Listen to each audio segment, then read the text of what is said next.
ভূত, আমায় ছেড়ে দাও, তুমি আমায় ছেড়ে দাও, তুমি যত ইচ্ছা মাছ খাও।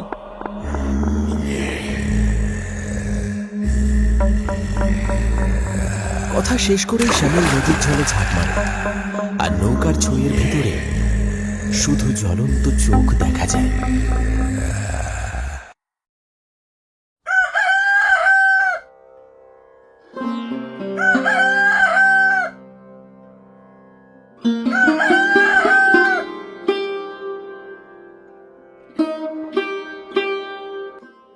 এই মাছ আছে, মাছ, জলের দামে মাছ নিয়ে যাও। 230, 230। বাদা ঘুষো, শাইটিং, সমুদ্রের মৌরলা আছে 230। সকাল হতে না হতে গ্রামের রাস্তাঘাটে এরকম মাছওয়ালাদের চিৎকার আমরা হামেশাই দেখতে পাই। শুধু মাছওয়ালা নয়, সবজিওয়ালা, দুধওয়ালা, ফলওয়ালা সবাই এরকম চিৎকার করতে করতে তাদের খদ্দের ডাকে। তাতেই গ্রামের মানুষ ছুটে যায় আর ভিড় করে তাদের কাছে।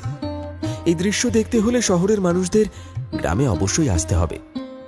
প্রাকৃতিক সৌন্দর্য যেন ডানা মেলে থাকে গ্রামের আনাচে কানাচে, যেখানে আধুনিকতার ছোঁয়া লেগে থাকে শহরের আনাচে কানাচে। গ্রামের নাম মধুচণ্ডীপুর।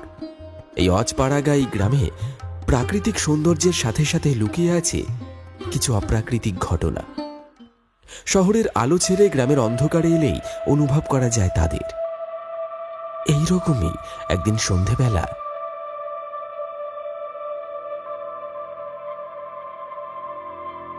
এই হারু, আমাকে একটানা বিড়ি দে তো। এই নাও খুড়ো।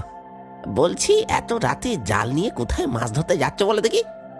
আর বলিস না, ঘরে বসে বসে ভালো লাগছিল না, তাই একটু যাচ্ছি মরা নদীর দিকে, যদি কিছু মাছ পাই। তা ভালো কথা, মাছ ধরতে যাচ্ছ যাও, কিন্তু মরা নদীতে কেন যাচ্ছ সেটা তো বুঝলাম না। ভূতের হাতে মরবে নাকি এই বুড়ো বয়সে? অত ভূতের ভয় করলে পেট চলবে রে। ওসব ভূতে ভূতে ভয় পাই না। যাকে আমি আসি, দেরি হচ্ছে, কাল আবার আসবো। আচ্ছা ঠিক আছে, তবুও সাবধানে থাকবে। হারুর দোকান থেকে একতারা বিড়ি কিনে বিশুখুড়ো রওনা দিলেন সোজা মরা নদীর দিকে।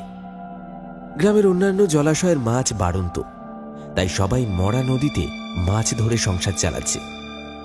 অন্যদিকে শোনা যাচ্ছে মরা নদীতে নাকি বেশ কিছুদিন ধরে মেছো ভূত আস্তানা করেছে। যাদের একা পাচ্ছে তাদের ভয় দেখাচ্ছে, আর